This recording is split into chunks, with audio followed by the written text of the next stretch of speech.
Hello, my name is Gary Punchard, and I am presenting my assignment for SGCS 6050, Online Teaching for Educators, and this is assignment 6. In this assignment, I will be addressing ethical issues and their solutions. To do this, I'm going to do what I've always done, and that is include my students. I have always felt that the students are the best gauge on what is happening, how it's working, how to keep people from cheating or plagiarizing, how to keep people civil with each other, and just how to be a productive and effective classroom. I feel that if the students are involved, if they are working with each other, if they are collaborating on a regular basis, whether they're getting graded or not, that I will have less classroom issues. I will have less plagiarism. I will have less cheating on tests or quizzes. I will have students that are more respectful with each other and with themselves. And I have found this over the years to be very effective, and I will continue doing it until I retire. I have brought together a panel of 5 current and former students, and they will be answering questions that need to be addressed in this unit. You will notice that in each of the panels before the discussions, there are also pictures of my students doing various things in my classroom or out of my classroom. The panel that you're going to see was unscripted. There were just a few promptings from me when I thought the conversation needed to be pushed in one direction or another, but all of the answers are straight from the students, and I hope that their honesty shines through, and it was an eye-opener for me on what I feel some of the problems are versus what they feel some of the problems are. I hope you enjoy this video.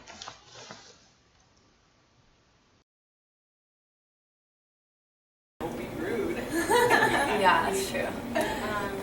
Etiquette is obviously internet etiquette, and I think it's basically just like adhering to the same standards that you hold yourself to in real life on the internet. Like you still need to have like those manners and that ethical and like moral code of conduct. Right.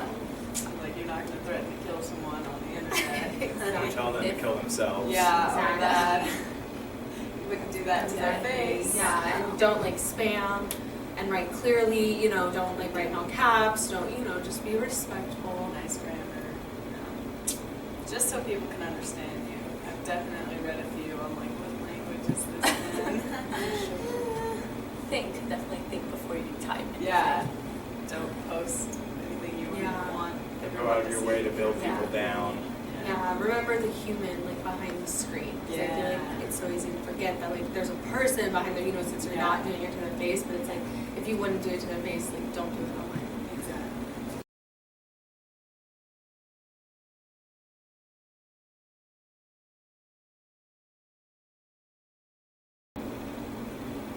Don't subtweet. Yeah. At me first. I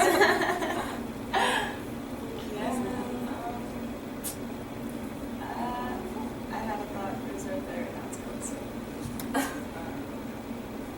What do you mean by subtweet? Like when you post on Twitter, just like, wow, like could you be any more annoying? Like eye roll emoji, and then someone like reads it and is like, is that about me? And it just like creates so much more drama. So it's like just leave the drama like off of the internet, because it's like, I mean, you want to respect other people, but you also want to respect yourself. And so like the way you act on the internet is a reflection of you, and so you don't want to be like posting things like that and like looking like a drama queen or like being like petty or catty, because it reflects poorly on you too, as well as hurting another person. And then no one knows who's it about. Exactly. Everyone thinks it's about them, including myself. Yeah. I see those, I'm like, I was like, oh god.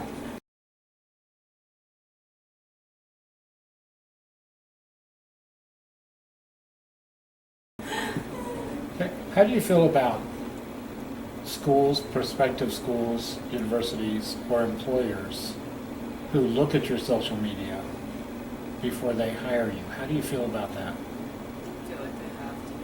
Yeah. Because some people post all about their activities, and that shouldn't be about who you are. But if you're going to work with kids and you're posting all the time about doing heroin, like you probably probably shouldn't be working with his children. The in hand general. gesture with that. I didn't know which drug to go with. I think it's important that way employers can kind of know who you are in personal life, because you can be totally different between business life and personal life. And that's not a bad thing, but to be posting about how much you hate your job, why are you here then? Let me hire the person that doesn't hate their job. I mean, God, not everyone likes to get up and go to work, but I mean, you seem kind of excited. So it's okay if you're not hired because they don't like your lifestyle? I feel like if it affects how you could be seen, like going back to kids, if parents look on that, they're like, why is this person watching my kid? You know, but if it, I mean, I think it depends on the job. Because, I mean, if you're working at Subway, why do you care what I do? But if you're working with old people or as a nurse or something like that, where you affect lives and you need to be there. Yeah. I think it kind of depends on the lifestyle. Like, you need to prove a risk to the employer or the job. Because just simply disagreeing with someone's lifestyle can be seen as a form of discrimination, really. Like, you know, oh, you aren't Christian, well, you're not hired. Yeah. So if you were to post I support Ted Cruz, but your employer is a Bernie Sanders family, should be able to should be able to not hire you because of that? No. But you just said they could. I That's think what I'm trying to ask is how do you feel about employers, and I'm going to ask this slightly different, invading your privacy to decide whether to hire you or not, or fire you or not? Think long and hard. I feel like there's a limit where like you can't cross that limit or else you're discriminating someone. I feel like. I think it goes back to what I was saying earlier about, you know, if it's illegal, you know. Yeah. So you support Ted Cruz, that's your right. You can support whoever you want. But you're posting pictures with all your paraphernalia, that's something they'll have to say, Take into hey, especially if they drug test you. So the point you're making is lifestyle as far as legal or illegal, not like same sex or let's say you like to go out dancing, things like that. That's not. So you're not okay with them invading all your privacy, just the privacy part that's stupid. Is that's what I'm trying. That's what I think I'm getting. If you're Go ahead. stupid enough. Sorry. There's like, I think a difference between like personal beliefs and like moral beliefs. Like if you think like you like voting for someone else, that's like personal. But if it's like a racial thing, that's more like the moral thing.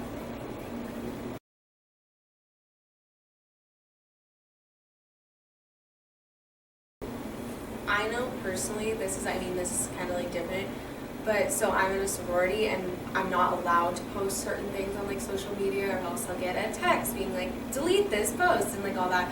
So I think that's really helped me though, because, you know, I used to just be like mouthing off all the time, you know, and like it does like make you look bad. And so I posted a picture this past like semester of me and I was flipping the camera off in the picture. So I got a message from one of my sorority sisters being like, hey, you gotta take that down because it's not representing our organization, you know, in like a positive light because you're associated with that.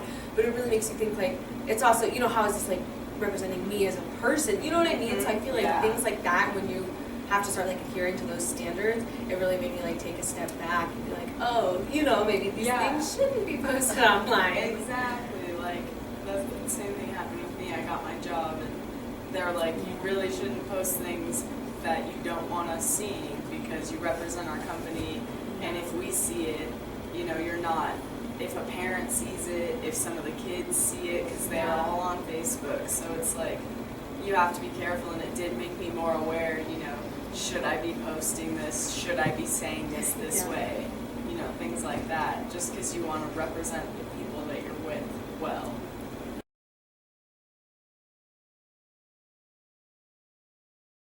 Step, you know, and like say something to them. You know, I think it depends on like the severity of what it is. Yeah. But generally, you know, I've kind of learned.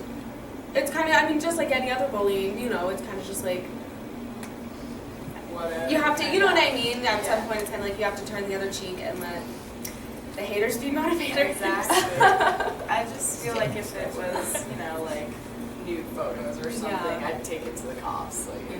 why Yeah. are you doing this? Because when when people see that of me, they're gonna think things, and I'll get fired and whatever. But if they were just posting about me, like, oh, Kelly's so rude. Sorry. Yeah. I'll see you later. When it's just petty little stuff. Yeah. Yeah.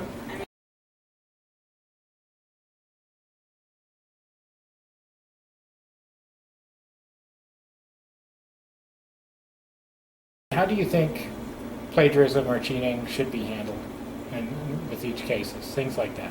I don't think you should be booted out of the class, but I think you should fail that one paper. And say, do it again, you'll fail the next one. That way you kind of lay down, like, plagiarism will not stand, but because you made one mistake, you're not out of the class entirely. You got a chance to make up for it later on. There was one time I was doing this paper and I asked for help with it from the person I know who was an English major, because I just wasn't sure exactly how to approach some parts of it. But I didn't go to my teacher. I don't know why, but so I got help on this paper, and there were some parts of the paper that were written by the English major and not me. I mean, I did write parts of it, but it was kind of like combined effort. And I guess in my head at that time, I wasn't thinking like, oh, this is plagiarism, but plagiarism, but yeah, it is, And I didn't get caught though, and I think that's something that's sad, and I think it kind of shows privilege, in the sense that because I was a good English student, there was nothing out of the ordinary in my paper. It was a solid paper, and no one was going to confront me and be like, your paper was really good this time, or they didn't think anything was suspicious, Right. because it was the same all across the board. But it's looking back, it's that was a little Plagiarism. that was a little plagiarism. Yeah, the ethical line has been crossed, and so I think that's unfortunate, because I think there are students, who would go ask for help and have someone write parts of their paper, and it would stand out and it would be obvious, and they would get caught and they would have to suffer consequences, and I did, Right. because of that, and I look back and I think that's so unfortunate.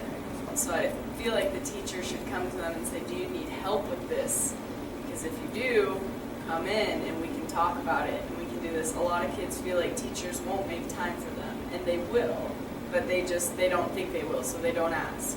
I think they should have the opportunity to redo it, but I don't think they should be punished too harshly if they didn't know the curriculum. You know what I mean? You shouldn't be punished for needing help, but you need to figure out a better way to ask.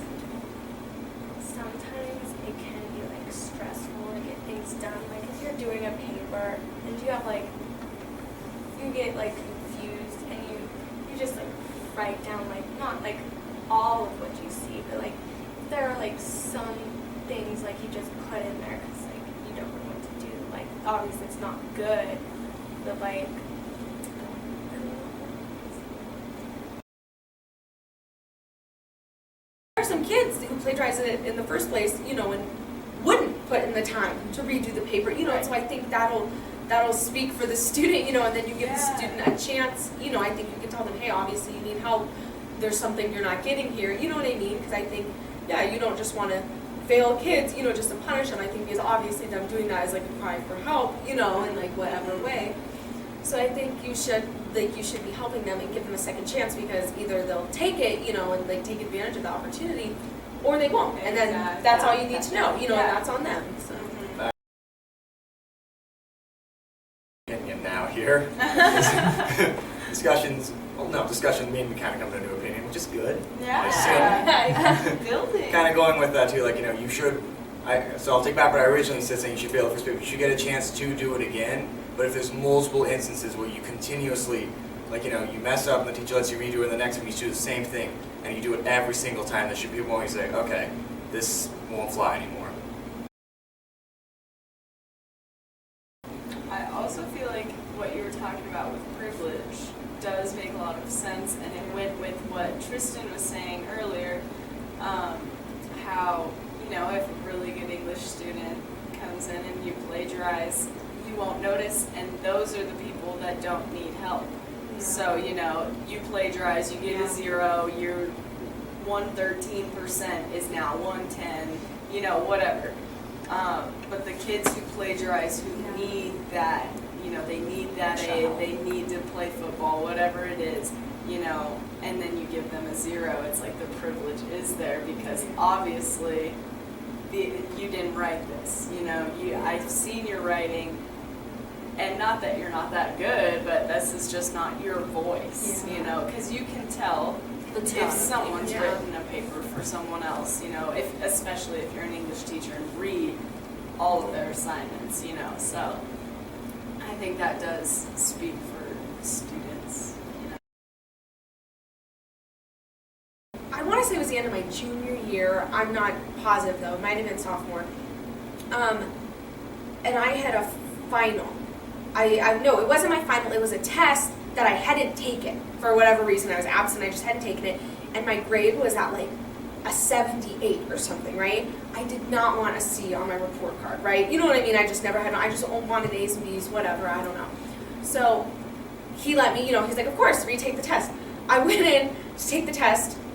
Started freaking out, gave it back and said, I can't do it, guess I'll take the C, like, goodbye. Walked out of the room, came back in like 7 minutes later and was like, actually, I'd like that test back, please. And he lets me take it again. I give up a second time, give it back. And I come in like 10 minutes later and he's like, yeah, I figured you'd come back. And I was like, can I please take that test again? So, you know, I just sit down and like retake it. But if he had just said, okay, and like left for the day, you know, it was at the end of the day. It was like school was over, you know, like, and I came back and retook it. If he had just left, I would have had that C. But I ended up passing that test and I got a B on my report card, you know?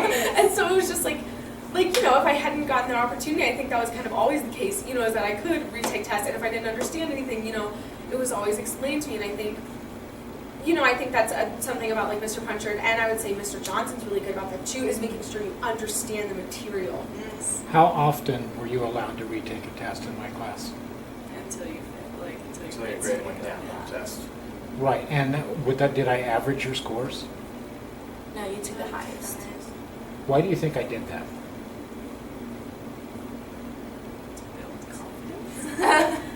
So To show us that we can do it, like we have it. I mean, I don't want to sound like, you know, the kids who need help or, you know, even the bad kids who don't, you know, don't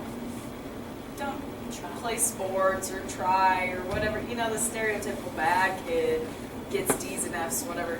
I feel like I don't feel like you should give up, but it's really hard when you're trying to give and give and give, especially as a teacher. I don't know, but I can assume, you know, you're trying to help these kids and they're just not giving you anything back. Then it's, do I give up on them or do I keep trying? And it's exhausting. I don't want to sound like, oh yeah, they get it. But especially when you have 100 other students that you have to deal with. You know what I mean? You can't spend all your time on one student, unfortunately, you know, but it's like, so it's like, what do I do? Yeah. You know? When you're trying to help the kid and they just do not want your help, like Johnson's saying with this, you have a right to fail this class. Yeah. You don't want to put the effort in, you can fail it all your own. I'll try. You don't want to, fine by me, man.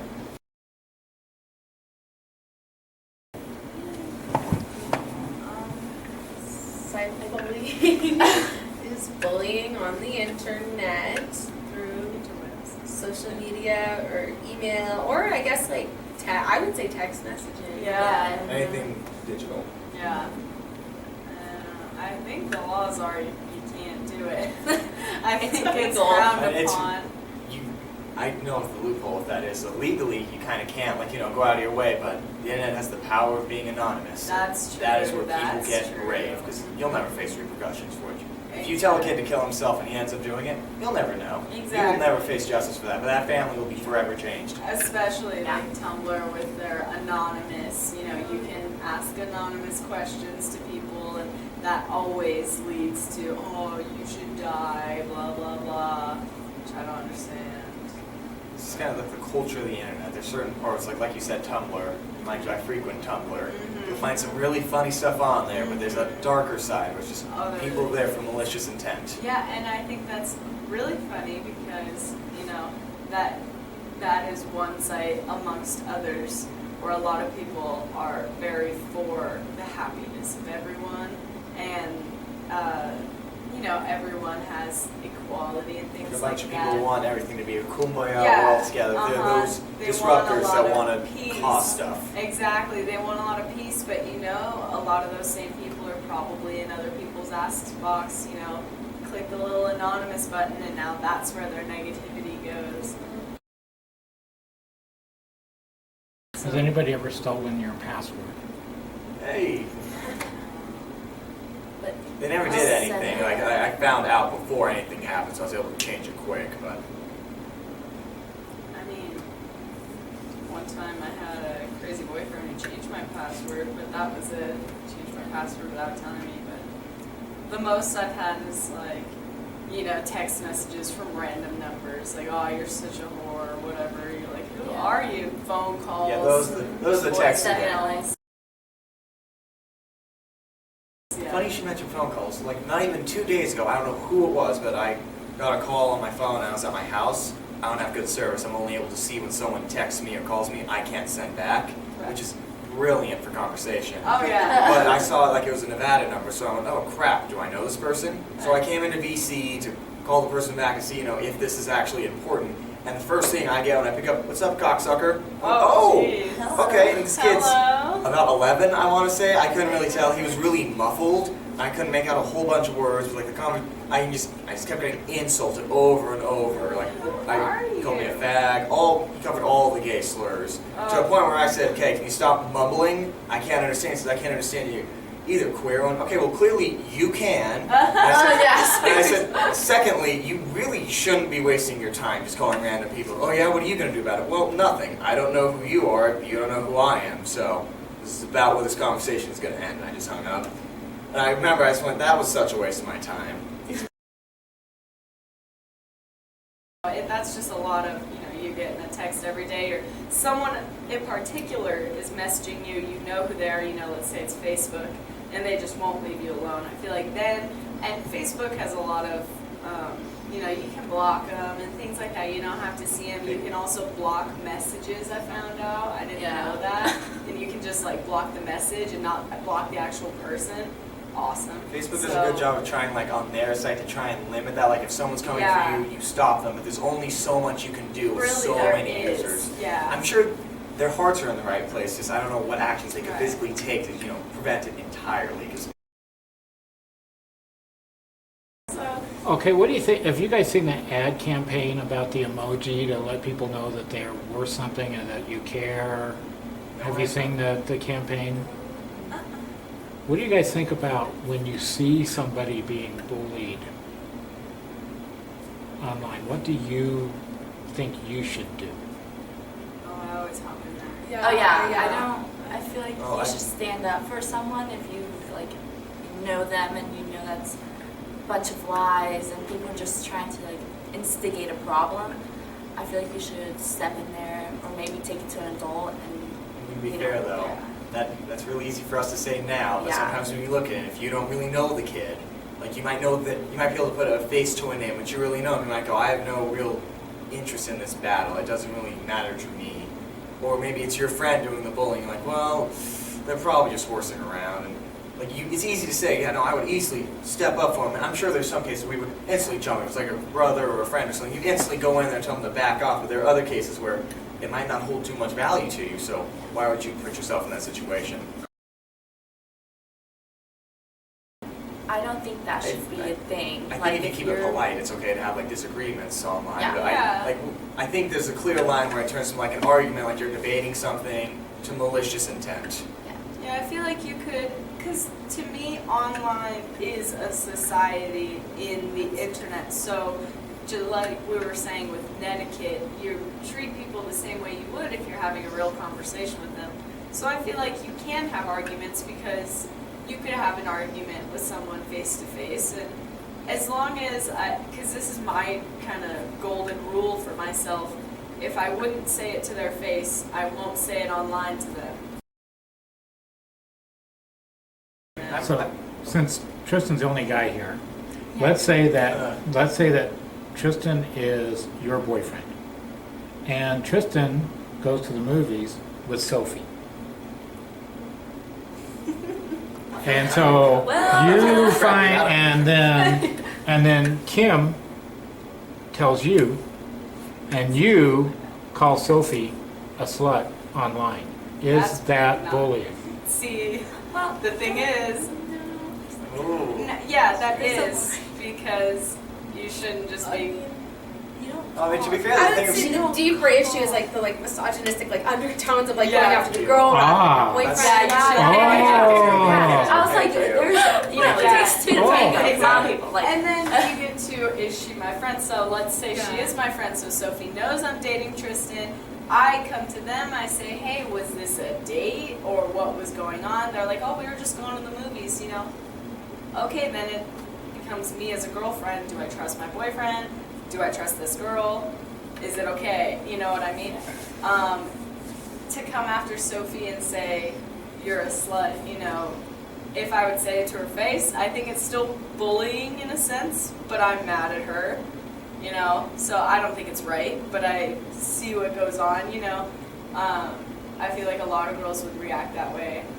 I feel like I should be going after my boyfriend and saying, why were you doing this with... circling back I to would what Darby definitely go said too, after my 'cause boyfriend. Yeah, we Yeah, just it's slipped very right over that misogynistic. misogyny and just let it go right back into No. the rug there. I wasn't Bunch of about people- to. I was people will blame the girl in the situation when it's probably the dude's fault.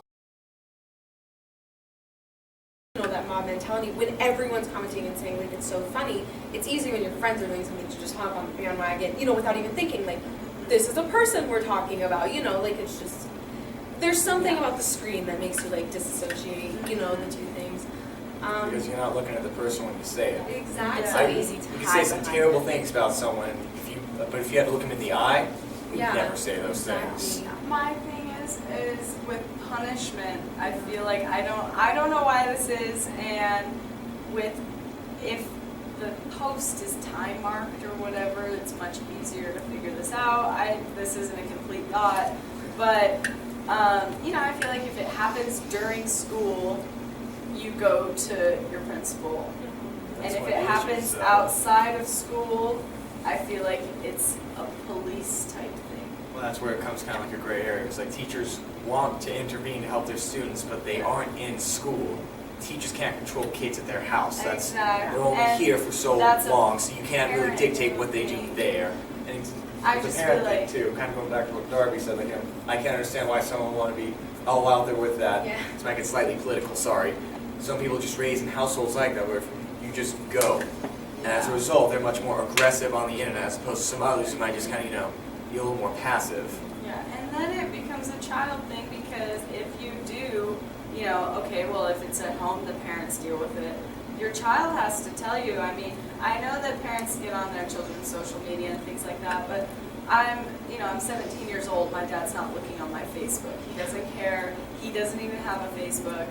He doesn't care. If he finds out that I'm doing something stupid or whatever, he'll look through it. But that's not, he's not on there all the time. He's not checking it. He's not looking through my news feed. He has other things to worry about, and all parents do.